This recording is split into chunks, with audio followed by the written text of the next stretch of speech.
Bonjour à toutes et à tous. Je vais vous faire une vidéo sur les pistes à explorer quand un appareil électronique est en panne. Je reçois régulièrement les mêmes messages, j'ai mon téléviseur en panne, j'ai ci tel comme problème, etc. Donc je vais un petit peu faire un petit guide des pistes à explorer. Donc je vous rappelle, je ne suis pas du tout électronicien.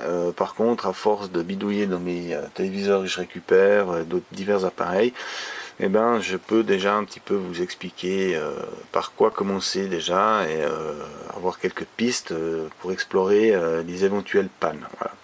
Donc c'est pas des solutions que je vous donne aujourd'hui, mais c'est vraiment des pistes, parce que des solutions il n'y en a pas, hein. Chaque panne, chaque cas est différent. Mais au final on se retrouve toujours avec des pannes qui se ressemblent et qui sont plus ou moins toujours récurrentes sur le même type d'appareil. Pour commencer, il vous faut un appareil de type multimètre comme celui-ci. Ça, c'en est un que j'ai commandé sur AliExpress pour moins de 10 $. Alors bon, bien évidemment, c'est absolument pas de la qualité, hein. C'est un appareil vraiment... Mais il fait son boulot en moyenne. Alors, il n'est pas précis, c'est clair que les professionnels vont me dire tout de suite que ça vaut rien. Oui, c'est vrai, pour la précision, ça vaut rien.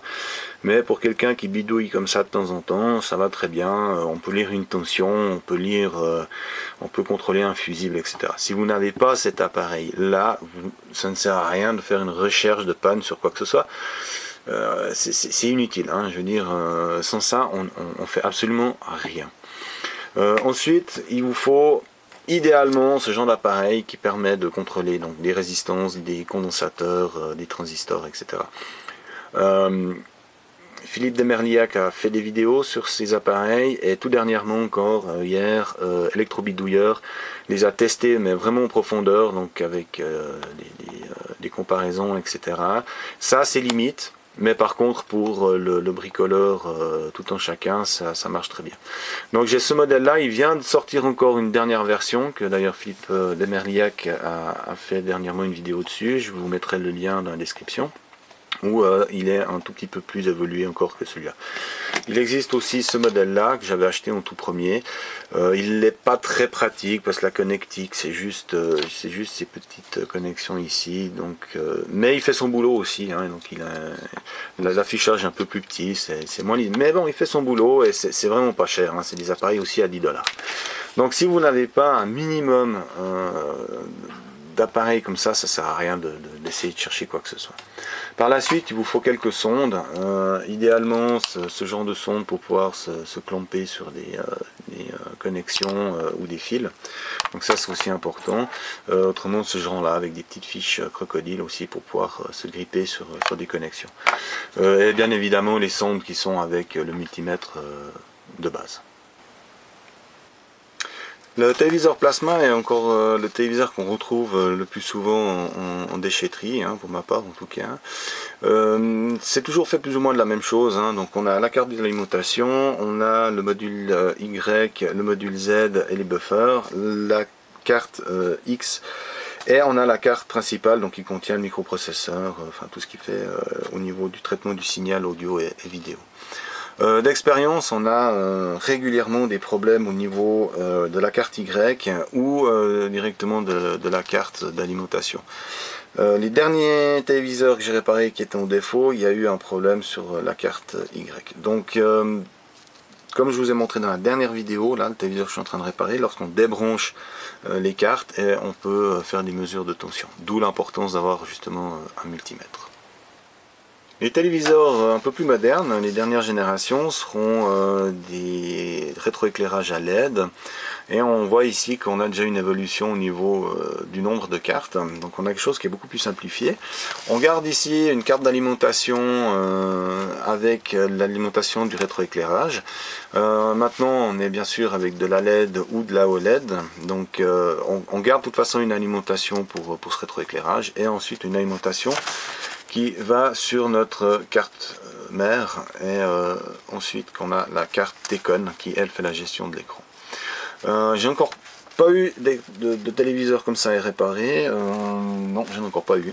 J'en ai eu un dans les mains que j'ai juste regardé comment était faite à l'intérieur. J'ai jamais autrement eu de panne sur ce genre de téléviseur. Mais je pense que ça va arriver d'ici peu. De toute façon je ferai une vidéo dès que j'en ai un sous la main. Quand on n'a pas de schéma, et c'est souvent le cas pour plusieurs raisons, la première, suivant la marque de l'appareil qui est une sous-marque d'une sous-marque, pour retrouver les schémas c'est souvent très compliqué. La deuxième chose, c'est les prix. Quand on veut certains schémas qui sont payants, ils sont relativement chers, ça peut aller jusqu'à, j'ai vu jusqu'à 40 $. Donc ça fait cher pour un téléviseur ou tout autre appareil d'ailleurs qu'on aimerait réparer au moins cher. Malheureusement des fois on n'a pas le choix, donc plutôt pour un appareil récent je pense que ça vaut la peine de payer le schéma. Maintenant si c'est un téléviseur qui a déjà passé 10 ans, bon voilà, on perd un peu de temps si on arrive à trouver la panne, autrement bah, ma foi il faudra s'en séparer. Donc quand on n'a pas de schéma, heureusement ces cartes sont souvent relativement bien sérigraphiées et on peut voir ici vers les connecteurs qu'on a des tensions qui sont notées.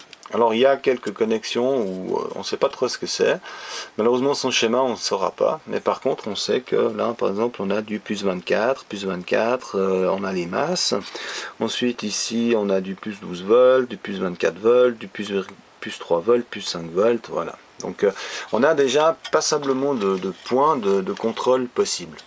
Ensuite, si on a l'alimentation qui se met en court-circuit, hein, qui se met en panne, et ben on débranche le connecteur, on remet sous tension, et là on fait nos contrôles pour voir si on a des tensions ou pas. Donc on fait déjà une fois un contrôle quand tout est connecté, et une fois on débranche et on refait le contrôle pour voir si on a une amélioration, pour pouvoir détecter, savoir si la panne vient de la carte qui est en amont ou pas. Voilà, donc ça c'est déjà une première chose. Ensuite j'ai une autre alimentation ici qui fonctionne, hein, que j'ai gardé, qui vient d'un décodeur satellite. Hein, donc l'appareil est obsolète, mais par contre l'alimentation va aussi et on a plusieurs sorties. Et là on a aussi sur le connecteur ici on a les tensions qui sont notées. Donc là on peut aussi tout de suite en débranchant notre alimentation voir si on a nos tensions de sortie. Après il peut y avoir 1000 autres pannes, hein. Je suis uniquement en train de vous donner des pistes pour où commencer à contrôler. Mais malheureusement on peut avoir énormément de pannes. Donc c'est clair que quand on a notre alimentation, on débranche, il ne se passe absolument rien. On peut bien penser qu'on a un problème qui est directement lié à la carte. Tout spécialement s'il ne se passe absolument rien, on la met sous tension, on connecte et il ne se passe absolument rien. Donc on va déjà commencer par contrôler ici le fusible. Ensuite on peut contrôler le MOSFET ici de découpage pour l'alimentation, ici pour le transformateur. On peut avoir le transformateur qui est en court-circuit. Ici on a des régulateurs de tension, on a le condensateur ici, on a le pont de Gretz ici. Hein. Après on a divers éléments qui peuvent eux aussi poser problème. Mais déjà on a pas mal de possibilités de contrôle. Maintenant si on n'a pas de schéma, que la panne est bien plus compliquée, alors c'est soit on paye le schéma ou alors on se résigne à changer l'appareil. Malheureusement des fois c'est le cas. Voilà, donc j'espère que ces quelques petites informations vous aideront à débuter dans la recherche de panne de vos appareils. Donc c'est uniquement, hein, uniquement des pistes à suivre, hein. Je ne dis pas que c'est toujours le cas, que c'est toujours comme ça, mais on a des pistes à suivre qui sont en général toujours les mêmes. Et après c'est clair que ça peut être des pannes qui sont simples ou des pannes qui peuvent être bien plus compliquées et des fois qui ne valent même plus la peine de réparer. Voilà, j'espère que ça vous aidera et je vous dis à tout bientôt.